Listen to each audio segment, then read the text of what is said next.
আমাদের আসল বাড়ি কোথায়? কয়েকজনে কইলেন আর জান্নাত কারো দরকার নাই। আমাদের আসল বাড়ি সবাই সবাই আসল বাড়ি আসল বাড়ি জান্নাত। এবার এদিকে তাকান, আমার আসল বাড়ি যাইতে গেলে আমাকে আগে চিন্তা করতে হবে, ডানে যাব না বামে যাব, আমার সামনে যাব না পিছনে যাব, নিচে যাব না উপরে যাব। আমার বাড়ি যাওয়ার জন্য আগে আমার দিক ঠিক করতে হবে। আমি যদি আবার ময়মনসিংহ যাইতে চাই, আমাকে চট্টগ্রামের টিকিট কিনলে হবে না। কথা কম। তাহলে বায়ান, আমার জান্নাত, আমার বাড়ি জান্নাত কোন দিকে? ডানে বামে সামনে পিছনে নিচে না উপরে জানতে হবে। এরপরে না আমি টিকিট কাটবো, যাওয়ার জন্য চেষ্টা করব। কথা বলেন না কেন? এবার আসলে একটু জানার চেষ্টা করি, আপনাদেরকেও জিজ্ঞাসা করি, কন্যা জান্নাত কোন দিকে? একজন তো কইছে তো ডান দিকে, বাকিরা কয় নাই। তবে যে কইছে হ্যাঁ একটু বলছে সাহস করে, মাশাআল্লাহ। আর যারা বলে নাই তারা কইছে হুজুর আপনি তো কইবেন বুঝতেছি, আমরা চুপ থাকি। এটাই কথা, না জানলে না বলা। কথা কন না কেন? ভাইয়েরা আমার, ডানে জান্নাত নাই, বামে জান্নাত নাই, সামনে নাই পিছনে নাই নিচেও নাই, জান্নাত হলো উপরে। কন্যা সুবহানাল্লাহ। এটাকে আমি বললেই হবে না, কোরআন হাদিসে সমর্থন থাকা লাগবে। একটা আয়াত থেকে জানার চেষ্টা করব। আল্লাহ তাআলা আদম আর হাওয়া আলাইহিস সালামকে জান্নাতে দিলেন। আল্লাহ আবার বললেন তোমরা দুনিয়ার জমিনে যাও, আমার দিকে তাকান না। আল্লাহ কোরআনে ডাক দিয়ে কই, কুলনা হাবিতু মিনহা জামিয়া। আল্লাহ তাআলা বললেন, হে আদম, হাওয়াকে নিয়ে জান্নাত থেকে নেমে যাও। নামাটা কি নিচ থেকে হয় না উপর থেকে হয়? মাশাআল্লাহ, বলেন না নিচ থেকে না উপর থেকে? আল্লাহ তাআলা বললেন, ও আদম হাওয়া, তোমরা জান্নাত থেকে নেমে যাও, তার মানে নামাটা নিচে হয়। আল্লাহ যদি বলতেন বের হয়ে যাও, এখানে প্রশ্ন থাকতো কোন দিক থেকে বের হইলেন। আল্লাহ বললেন নেমে যাও, বোঝা গেল উপর থেকে নামতে বলেছেন। ঠিক কিনা জোরে কও। এবার প্রশ্নের জবাব আপনারাও দিবেন, আমিও চেষ্টা করব। ভালো করে না বুঝলে বুঝবেন না। এতক্ষণে বুঝলাম জান্নাত আমার আসল বাড়ি, তবে জান্নাত হলো উপরে। এবার জান্নাত যে উপরে, আসুন একটু তাকাইয়া দেখি। আল্লাহ কয়, গোলাম রে, তোদের দ্বারা জান্নাতে যাওয়া সম্ভব না। আল্লাহ যে বললেন সম্ভব না, একটু চেষ্টা করে দেখি না? চেষ্টা করলে তো ভুল নাই। এবার আমারে জবাব দেন, আসল বাড়ি জান্নাত উপরে, কত উপরে? প্রশ্ন আছে না? যদি বলেন 10,000 কিলোমিটার, তাহলে তো বিমান দিয়ে যাওয়া যায়। কতক্ষণ না? যদি বলেন 1,00,000 কিলোমিটার দূর, তাইলে মোটামুটি ঢাকা শহরের মানুষ মিলে একটা রকেট কিনা তারপরে চলে যাবো। কিন্তু 10,000 কিলোমিটার উপরেও না, 50,000 লক্ষ হাজার কিলোমিটার উপরেও তো জান্নাত আমরা খুঁজে পাইতেছি না। একটু তাকায় দেখেন না একটা আসমানে, এই যে আমাদের উপরে একটা আসমান দেখা যায়, আমার দিকে তাকান, এই আসমানের ভিতরে একটা সূর্য আমরা দেখি বলের মতো। কথা কন না কেন? আরে ভাই, এই যে আসমানের সূর্য বলের মতো দেখা যায়, এই সূর্যটা বলের মতো দেখতে, কিন্তু না না, বৈজ্ঞানিকরা বলেন এই সূর্যটা গোটা দুনিয়ার চাইতে 13 লক্ষ গুণ হলো বড়। গোটা দুনিয়ার চাইতে 13 লক্ষ গুণ বড় হলো আসমানের এই সূর্যটা, বলের মতো। এবার বলবেন হুজুর তাহলে এত বড় ছোট দেখা যায় না? বলে যত দূরের জিনিস হবে তত ছোট দেখাবে। ঠিক কিনা জোরে কও। এবার সূর্য এত উপরে, এই সূর্য আলো দেয় কত দূর থেকে জানেন?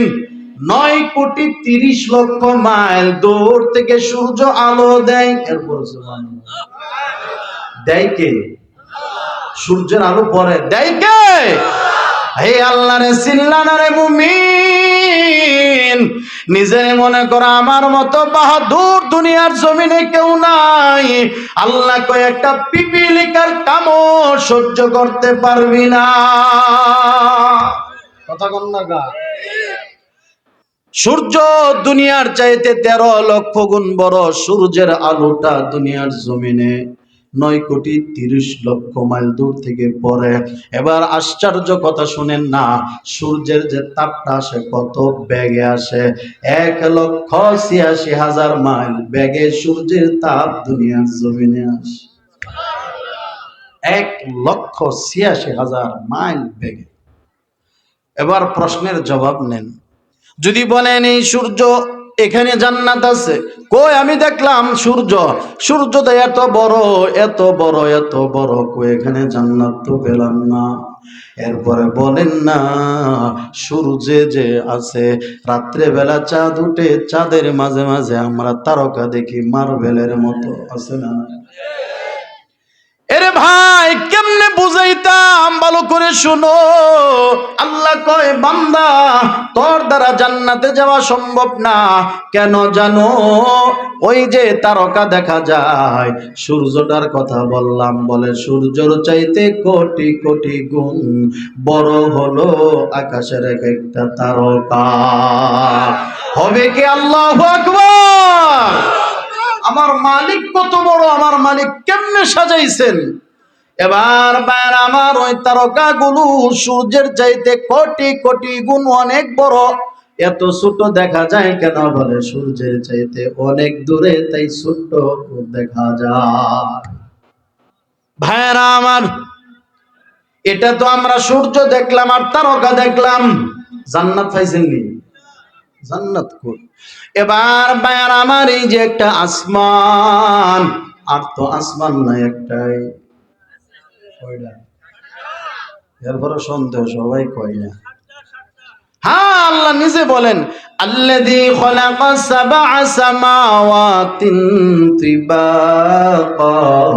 আল্লাহ কয় আমি আল্লাহ 7টা আসমান বানাইলাম। কোন সুবহানাল্লাহ। এবার আমার দিকে তাকান না, কিসের সূর্য কিসের তারকা? আল্লাহ কয় আমি আল্লাহ 7টা আসমান বানাইলাম। প্রথম আসমান আল্লাহ তাআলা কয় আমি আল্লাহ 7টা আসমান কি দিয়া বানাইলাম? বান্দারে যাই না রাখ। মুফাসসিরিনে কেরাম কয় আল্লাহ তাআলা প্রথম আসমান স্থির পানির দ্বারা বানাইলেন। বলেন তো দেখি বৃষ্টি কোত্থেকে পড়ে?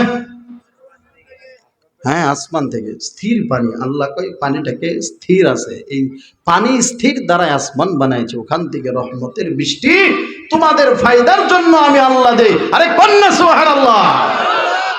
তাহলে মায়ানা 7টা আসমানের প্রথম আসমান আল্লাহ বানাইলেন স্থির পানির দ্বারা, 2 নম্বর আসমান বানাইলেন আল্লাহ লোহার দ্বারা, 3 নম্বর আল্লাহ বানাইলেন তামার দ্বারা, 4 নম্বর আসমান বানাইলেন রূপার দ্বারা, 5 নম্বর আসমান আল্লাহ বানাইলেন স্বর্ণের দ্বারা, 6 নম্বর আসমান আল্লাহ বানাইলেন ইয়াকুত পাথর দ্বারা, 7 নম্বর আসমান আল্লাহ বানাইলেন নূরের দ্বারা। কোন সুবহানাল্লাহ। আল্লাহ তাআলা আসমান বানাইছেন কয়টা? 7টা আসমান, 7টা পদার্থ দিয়ে আল্লাহ বানাইছে। এবার একটা আসমান থেকে আর একটা আসমানের দূরত্ব কত? এরপরে জান্নাতের খবর লন। জান্নাতে আল্লাহ কই যাইতে পারবি না। এরে বান্দা শুন, আল্লাহ কয় দুনিয়ার জমিন থেকে প্রথম আসমান 500 বছরের রাস্তা।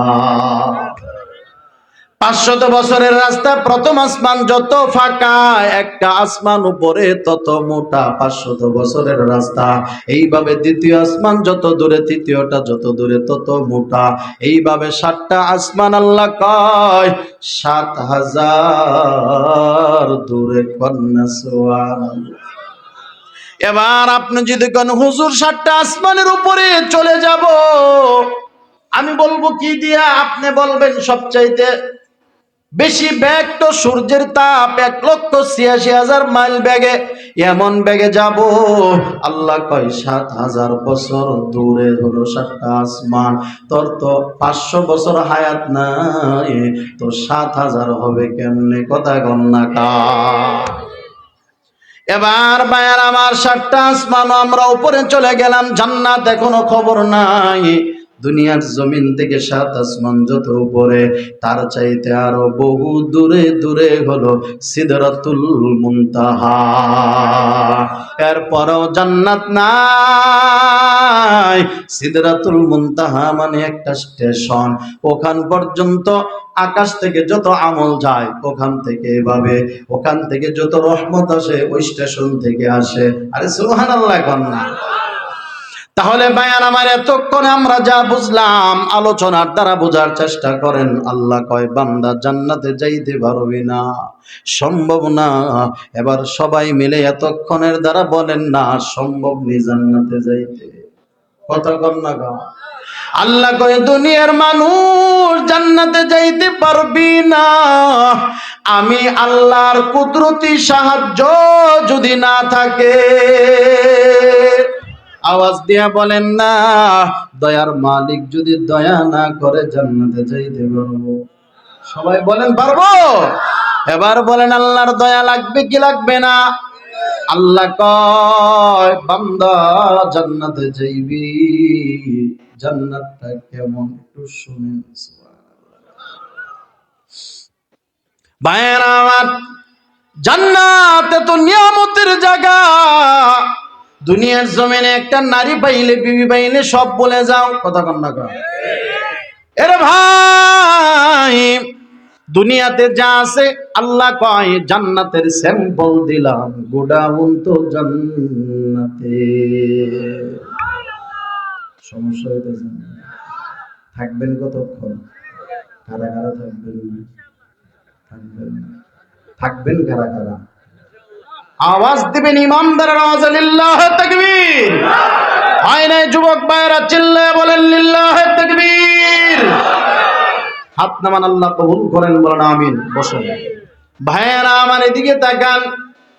আল্লাহ কয় জান্নাতে যা আছে দুনিয়াতে একটু স্যাম্পল দিলাম, স্যাম্পলে পাগল হয়ে গেলে, গুডাউন হইলে তো খামসাবি। কথা বলেন না। কেমনে বুঝাইতাম? এদিকে তাকান। রিকশাওয়ালা ভাই 100 টাকা দেয়া 1 লিটার দুধ কিনে বাড়ি আইসা কই বিবি রে, সেহরির সময় সন্তানদের কিনিয়া 1 চামচ করে দুধ দিবি, কলা দেয়া মাইরা দিব, রোজা রাখা সম্ভব? আল্লাহ কয় ও ফেরেশতারা রে, আমার বান্দা বান্দেরা দুনিয়ার জমিনে একটু দুধ পাইলে বড় খুশি হয়, আমার ওই বান্দার জন্য কষ্ট দেওয়া যাবে না। আমার বান্দা যখন জান্নাতে আমল করে আসবে তখন আর চামচ দিয়ে না, গ্লাস দিয়ে না, জগ দিয়ে না, বালতি দিয়ে না, আমার বান্দার জন্য জান্নাতে দুধের নদী বানায়া দাও। দুধের নদী আল্লাহ বানায় রাখছে। চিল্লায়া বলেন আল্লাহু আকবার। খাইবেন কত, দেখবেন বেশি। আল্লাহ কয় জান্নাতে উপভোগ করবা তো দেখা খাইবা কয়টা? আরে সুবহানাল্লাহ কোন না মিয়া। তাহলে বায়ান আমার, এটা দুনিয়ার স্যাম্পল, 1 ফোঁটা দুধ। আল্লাহ কয় সাগর বানায় দিলাম দুধের রে বান্দা, কষ্ট দিব না। এবার আপনারা নারীর জন্য বড় পাগল। কেউ যদি আমি পাগল না, আমি কেমন তাহলে আপনি শেষ। কথা কম না। এ বান্দা তুমি পাগল, বিয়ে করছো হালাল স্ত্রীর জন্য পাগল হও, সওয়াব নালা গুনাহ? সওয়াব। আর যদি অন্যের দিকে তাকাও, আল্লাহ কয় জান্নাত পাইবি না, ইজ্জত হেফাজত করলি না। তাহলে বায়ার আমার, ওই জান্নাতে কিন্তু হুর আছে। কথা কয় হুর শুনছেন তো? শুনেন একটু। হুর কত সুন্দর জানো? বলে হুর হলো এমন, বলে এমন এমন এমন, হুর এত সুন্দর, বলে হুর এত সুন্দর, হুর দেখা মানুষগুলো প্রথম গেইডে আপনার খাদেম থাকবে হুর, হ্যাঁ দেখে কইব তুমি কি আমার, বলে আর দৌড়ুমি আপনি যাইতেই দেখেন। যাইতে যাইতে যাইতে যাইতে মাথা নষ্ট, এত সুন্দর এত সুন্দর হুর দেখে দেখে পাগল হয়ে যাবে। এবার আমার দিকে তাকান, আশপাশের মহিলারা কইব এ ভাইয়ারা চিন্তা করিও না, এত হুর আল্লাহ বানাইছে, কিন্তু আপনাদের যে বিবি আছে, নারী আছে না, স্ত্রী আছে না, এ ভাই এই স্ত্রী কেমন হবে জানো?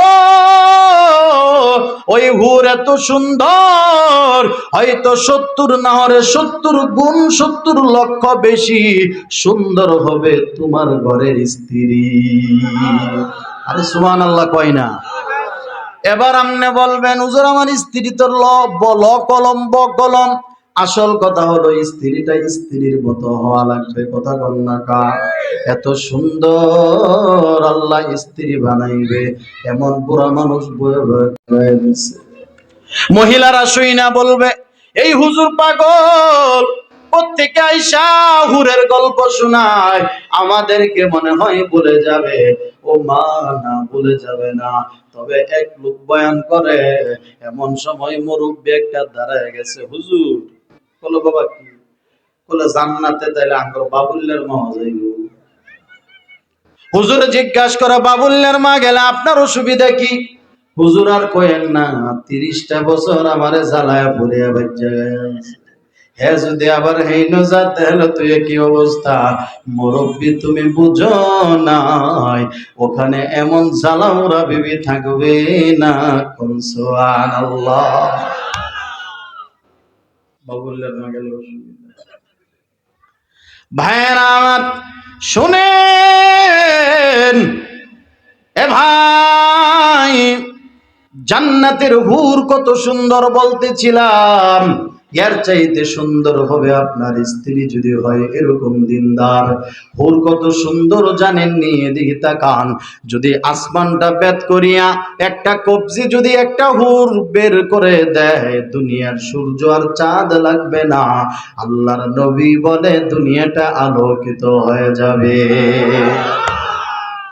এ ভাই হুর এত সুন্দর, ওর চাইতে বিবি বড় সুন্দর।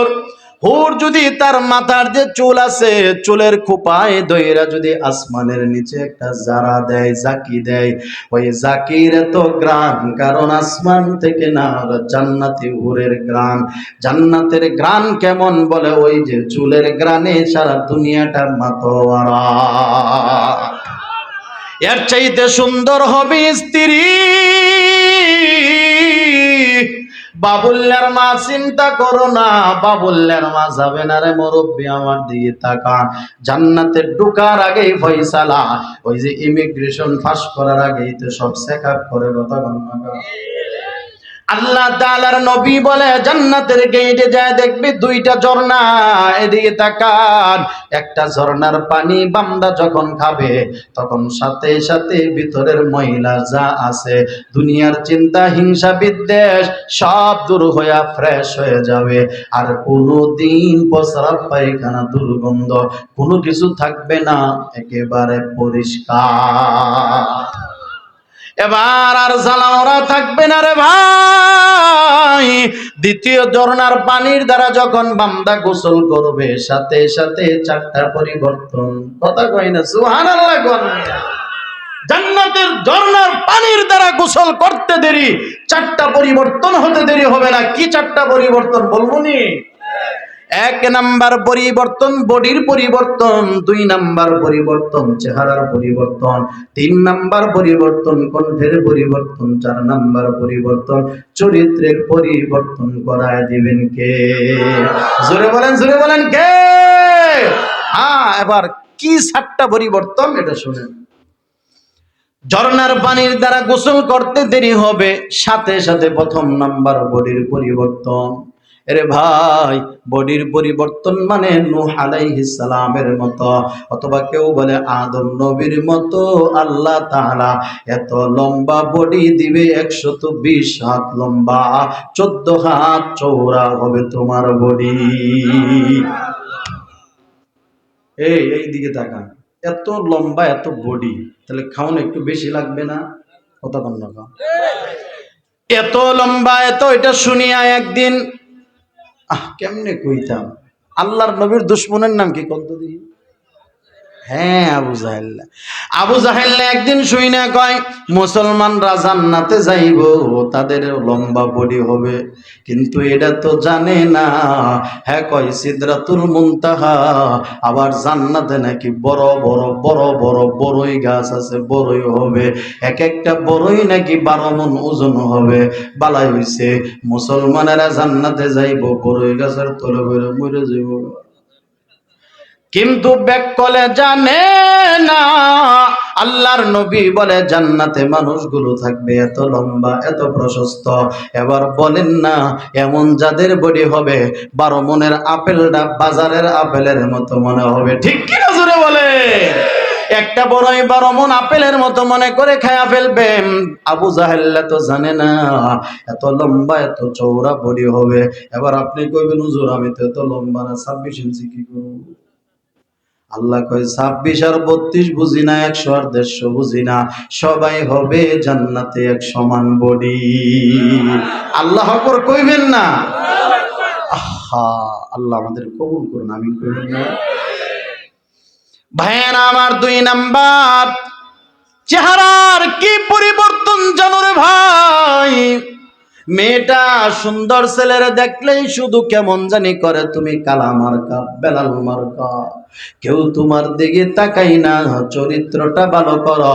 আল্লাহ কয়ে তামাম জান্নাতের চেহারা আমি আল্লাহ ইউসুফ নবীর চেহারার মতো সুন্দর বানায়া দেব। ইউসুফ নবীর চরিত্র কেমন জানো? আল্লাহ অর্ধেক পৃথিবীর সৌন্দর্য দিয়া ইউসুফ নবীরে বানাইছে। এতে মিশরের খাদেমারা দেখা ইউসুফ ঢুকতেছে, তারা ফল কাটতেছে, প্রতিযোগিতা, ফলের দিকে না তাকাইয়া রেডি বলে যখন বিসমিল্লাহ কয়, ইউসুফ নবীও ঢুকে, তারাও ফল কাটে। শেষ পর্যন্ত তাকাইয়া দেখে ইউসুফ এত সুন্দর দেখতে যায়, আমরা ফল না কাইটা আমরা আঙ্গুলগুলো কেটে ফেললাম, ইউসুফ নবী এত সুন্দর ছিল। আর আমার আপনার নবী কত সুন্দর জানো? আল্লাহর নবী এত সুন্দর, সাহাবী বের হইছে বাহিরে, হঠাৎ করে তাকাই নবী আমার দাঁড়াইয়া আছে, নবীর দিকে তাকাই, আবার আসমানের চাঁদের দিকে তাকাই, একবার দুবার তিনবার বারবার। এরপরে সিদ্ধান্ত নিয়ে কয়, আমি সাক্ষী দিলাম আল্লাহর নবীর চেহারা এই আসমানের চাঁদের চাইতেও কোটি কোটি গুণ সুন্দর। ওই নবীর শ্রেষ্ঠ উম্মত আমরা, সুবহানাল্লাহ কইতেন না? এর ভাই, ইউসুফ নবীর মতো চেহারা দিবে, এত লম্বা আমাদেরকে বানাইবে। 2টা পরিবর্তন। 3 নাম্বার পরিবর্তন আল্লাহ আমাদেরকে কি করাবে জানেননি? 3 নাম্বার কণ্ঠের পরিবর্তন। আপনি গান গাইতে পারেন না, আছে না গলা ভাঙ্গা? আপনার রাগ করতেছেন, এই সমস্যা হচ্ছে? আওয়াজ দিয়া বলেন তো চলবে? তাহলে ভাইয়ান আমার, হাবা না বইলেন, অনেক মানুষ গান গাইতে পারে না, কণ্ঠ সুন্দর না, এই জন্যই তো দৌড় মারে। বুঝেন নাই কথাটা? মানিকগঞ্জ ফাগডির গান শোনার জন্য, কথা বল না? এখন আর নাই, কই যে হারাইলো খবর নাই, ঠিক কিনা জোরে বলে? আল্লাহ কয় এমন গান শুনতে গেলি জাহান্নামে গেলি, আমি আল্লাহ এমন কণ্ঠ দিব, দাউদ নবীর কণ্ঠ যেমন এমন কণ্ঠ। দাউদ নবীর কণ্ঠ, যখন পয়গম্বর দাউদ তেলাওয়াত করতেন, নদীর মাছগুলো বিশাল নিচ থেকে আইসা একেবারে ডিঙ্গার কিনারায় মাছেরা সিরিয়াল ধরে বসে বসে দাউদ নবীর কণ্ঠে কিতাবের তেলাওয়াত শুনতো। সবাই গান গাইতে পারেন? সুর আছে সবার?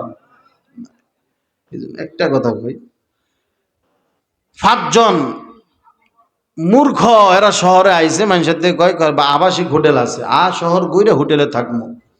এবার 5 বন্ধু আসছে, ভালো করে বুঝবেন।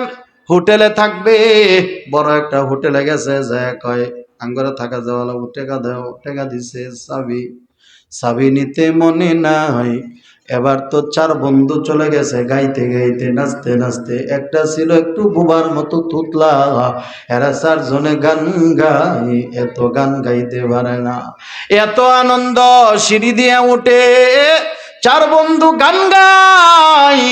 এবার 5 নাম্বার তুতলা আছে, কয় সা এমন সময় কয় সাবধান, গান শোন, এই তোর কণ্ঠে তুতলামির গান শুনতে চাই না। হ্যাঁ, আবার কয় এত বেশি বুঝে না, মূর্খ আহাম্মকের মতো তুতলা মাজুন। হ্যাঁ, আবার থামায় দেয়। 7 তালার উপরে ওইটা যখন দেখে রুমের মধ্যে তালা মারা। হ্যাঁ কই চাবি কই, হ্যাঁ কই চাবি কই, হ্যাঁ কই চাবি কই। এবার কই তুই না জানস, তুই না জানস। হেডারে জিগায় তোর কাছে চাবি নি। হ্যাঁ কয় এতক্ষণ পর্যন্ত তো আমি সা সা কইরা চাবির কথাই কইবার চাইছিলাম, বলতে দিলি না। কণ্ঠ ভালো না, ঠিক কিনা জোরে কয়। আল্লাহ তাআলা বলে দাউদ নবীর কণ্ঠ আমি আল্লাহ দান করব সবাইকে, যারা জান্নাতি। 4 নাম্বার চরিত্রের পরিবর্তন। কেমন পরিবর্তন? আল্লাহ তাআলা কয় আমার মায়ার নবী, বিশ্ব নবীর যে চরিত্র, আমি আল্লাহ। আরে আল্লাহু আকবার বলে। এমন চরিত্র জান্নাতে গেলে আমরা পাবো। আল্লাহ তুমি কবুল করো, জবান খুলে বলেন আমিন। তাহলে ভাইয়ার আমার, জান্নাতে তো নিয়ামতের জায়গা, ওই জান্নাতে যাইতে পারবো না। আল্লাহ তাআলা কয় সম্ভব না রে বান্দা, আমি আল্লাহর কুদরতে সাহায্য লাগবে, না হলে পারবা না। সুবহানাল্লাহ। আল্লাহর সাহায্য চাই কারা কারা? সবাই চান? আল্লাহু আকবার কইতে পারবেন? কোন আল্লাহু আকবার। হাত নামান। অনেকেই কইব হুজুর এই যে আমল করতেছি, তাইলে আবার আল্লাহর সাহায্য লাগে কেন? ডাইরেক্ট বিনিময়ে জান্নাত দিব, এরকম যদি কেউ মনে করেন, তাহলে এটার প্রশ্নের জবাবটা নিয়ে নেন। মুসা নবীর জামানায় এক আল্লাহর গোলাম আল্লাহকে ডাক দেয়া বলে, আল্লাহ 500 বছর হায়াত আমারে দাও, খানা দরকার নাই, পিনা দরকার নাই, খালি ইবাদত করুম, তোমারে খুশি কইরা জান্নাতে দিমু। আল্লাহ কয় দিলাম তোরে 500 বছরের হায়াত। 500 বছর হায়াত পাইয়া আল্লাহ আর ওই বান্দাটা যখন ইন্তিকাল করে ফেললো, আল্লাহ কয় ফেরেশতারা রে, আমার এই বান্দা বড় ভালো আমল করেছে, দয়া করে তারে জান্নাত দিলাম, জান্নাতে ঢুকায়া দাও। বান্দা কয় ফেরেশতা বেগ জায়গায় থামো, কি হইছে? ও আল্লাহ 500 বছর ইবাদত করলাম, ইবাদতের বিনিময়ে জান্নাত দাও, আপনার দয়ায় যাইতে চাই না। আল্লাহ কয় বান্দারে, দয়া ছাড়া জান্নাতে যাইবা না, হিসাব কইরা জান্নাতে যাইবা, ফেরেশতা নিয়ে আয়। এবার আল্লাহ ডাক দিয়া বলে, বান্দা বল তোর চোখ কে দিছে? বলেন না কে? পৃথিবীর জমিনে লেজ পাওয়া যায়, পাওয়ার বাড়ায়, কিন্তু আসল একটা চক্ষু দুনিয়ার তামাম সবাই মিলে বানাইতে পারে। বান্দা ডাক দেয়া বলে, আল্লাহ তুমি দিছো একটা চক্ষু। আল্লাহ কয় টাকা দিছিলে, মূল্য দিছিলে, কথার কথা। বান্দা যদি কই না রে মালিক, বলে তাহলে মূল্য তো দাবি করব আমি। এরে বান্দা, একটা চক্ষু দিয়ে কত বছর দেখলি আর কত ভাবে চললি, একটা চোখের বিনিময়ে তোর 500 বছরের ইবাদত আমি আল্লাহ মাইনাস করে দিলাম। আরেক চোখের 500 বছরের ইবাদত দে, হাতের দে, পায়ের দে, কানের দে, কিডনির দে। এবার বান্দা কই মালিক মাফ করে দেন, দয়াই জান্নাত দেন। জোরে জোরে জোরে জোরে আল্লাহু আকবার। আল্লাহ আল্লাহ क्या मुबारक नाम है। अल्लाह अल्लाह मोमिनों का काम है। अल्लाह अल्लाह तो मेरा रहमान है। अल्लाह अल्लाह तू मेरा रहीम है। अल्लाह अल्लाह तू मेरा गफ्फार है। अल्लाह अल्लाह तू मेरा सत्तार है। अल्लाह अल्लाह बोल যারা ভেরি গুড। আল্লাহ আল্লাহ বল যারা ভেরি গুড। রোজ হাসরে বেনামাজি